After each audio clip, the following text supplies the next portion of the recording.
turkey and watching football are popular Thanksgiving traditions, but for one group of Northeast Ohioans, Thanksgiving means getting muddy and raising money for a very good cause. Monica Robbins joins us in Studio B right now with details on the Meadows Turkey Bowl in Hinckley. Fill us in, Monica. Football is part of Thanksgiving. You know it, Danita. And the Meadows Turkey Bowl was started in 1990 by brothers Mike and Tim Meadows. And today it is an ever-growing event. 100% of the proceeds help families in the community fight cancer. And every year a different family benefits from this Turkey Day game. But this year, this is a real family affair. And one of the recipients is Pete Meadows, the son of founder Mike Meadows. And you join us now. Thank you so much for being here. Yes, and thank you for having me. This became very personal for you in 2020. Tell everybody why. Yeah, in 2020, I was diagnosed with a form of brain cancer called oligodendroglioma, pretty rare. So about 1,200 people a year get diagnosed with it. And it was kind of ironic in the sense where we were helping families battling cancer for years, and then I was kind of put on the other side of the table, facing my own journey battling it. And since then, last year, we talked about you guys went into a partnership with Cleveland Clinic and UC San Francisco. What was that partnership for? Yeah, it kind of became a life mission for my family and I, is to find a cure for my type of cancer. And so we partnered with UCSF, Cleveland Clinic, and we said, hey, let's bring them together, you know, bring the clinic in our backyard and where I get treated in San Francisco to fund 4 studies to help find a cure for my type of cancer. And what kind of money are you raising for this? Because research isn't cheap. Yeah, research is not cheap. So the pledge was we're going to raise $900,000 in 3 years. And so we're doing really good on that track. But one of the big things I heard from UCSF this year and the Cleveland Clinic was they need private funding. A lot of it used to kind of be relied on government funding, but a lot of the big studies and all medical breakthroughs are done through private studies. Private funding. And a lot of federal funding has been cut recently. So you're doing well that, but another part of the funding goes to the John Ray Fund. Can you talk about that? Yeah, so a little after I got diagnosed with cancer, my wife and I started trying to have a family, and we got pregnant, and we found out we were having a little girl, and you know, unfortunately, my wife was like around 32 weeks pregnant, and it was Mother's Day, and we stopped feeling movement, and then went in for an appointment we had the next day and found that you know, our little girl passed, and so what we now do is we created a fund in memory of her, and so all the players wear her name on the back, and then so every day, you know, we wake up, we think of her, but when we plan her honor to go find the cure for my cancer, I know she's, you know, in heaven watching down to help guide us through that. So you're not only the players are not only playing for research for brain cancer, but even some of that money still goes to the community. Exactly. So how it originally started is we started helping families in need battling cancer, and we still focus on that pillar, and so we help families in need who are battling cancer. So, you know, cancer does not discriminate against anyone, rich, poor. It's expensive, and so we help families. And one family we're helping this year is a CVCA football coach who has 5 children who has terminal cancer.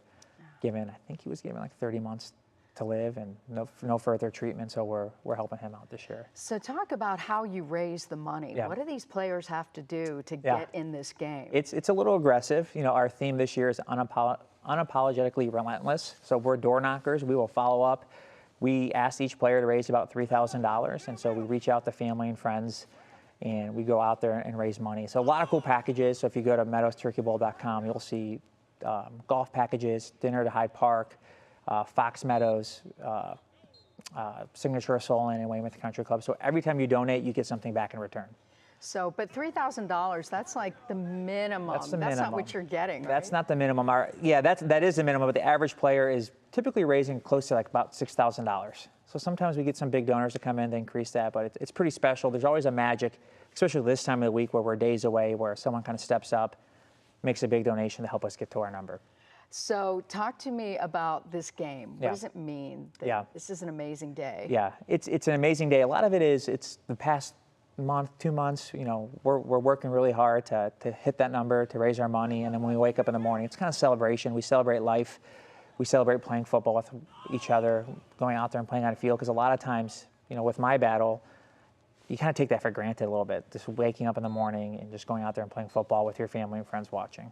So it's really special. Do you have players who are like battling to get involved now because it's been around for so long? We have people that reach out like, hey, I want to play in the game because it's pretty special. Like my family does a lot. We get custom jerseys. We make it a really nice player experience. But sometimes when I throw out the donation amount what you have to raise, it may scare people away. But then there's people who come in out of nowhere and they're like, I want to raise that money. And not only do they raise $3,000, they go on to raise like 6 to 7. So yeah, it's pretty special. Are you still looking for players this week? If someone wants to write a big check, we'll take them. We'll take them this week. Whatever we have to do to hit our number, we'll take them. We'll find a place for a quarterback if you're going to write really big. We'll do that. If someone wants to write a $10,000 check, you're welcome to come. What does it mean to you? You had Cleveland Clinic and UCF come and they presented research to each other. Yeah. It might have been over your head and my head. It was a little bit, yeah. What did it mean? Well, what it showed me was there's so many breakthroughs that are on the horizon for the funds that we're helping with. So with the technology, AI, there's a lot of hope for future people who get diagnosed. So I saw a lot of these things that I was just kind of blown away with. So it kind of really, when I was diagnosed, I was 26. And so kind of hearing all these studies, gives me hope for the future people that get diagnosed and for people who currently have the horrible disease to live out. And I don't think I asked you this, your prognosis, how are you? Yeah, so I'm about a little over 5 years out, cancer-free. They had clean scans maybe a little over a month ago. And my doctors just say, like, no evidence of disease. But I fully believe I'm cured. And last year you were waiting for something, a double thing. Yeah. Last year. Yeah. What happened? Last year I broke the news to you. No one else really knew that my wife and I were having twins. So we had 2 little boys, Emmerich and Gerard. So, and how's the family? How's everybody doing? They're doing good. They just turned 6 months old yesterday. So I have basically 3 under 2.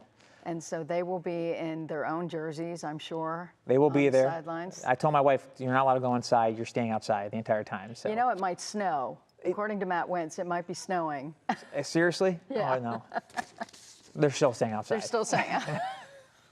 Pete, thank you so much for being here. And thank you for what you do. Yeah, thank you so much. All right, Danita, back to you. Oh, Monica, such great information and a heartwarming story. The twin boys, 6 months, and so glad that he is cancer-free. Really touches us. Thank you so much.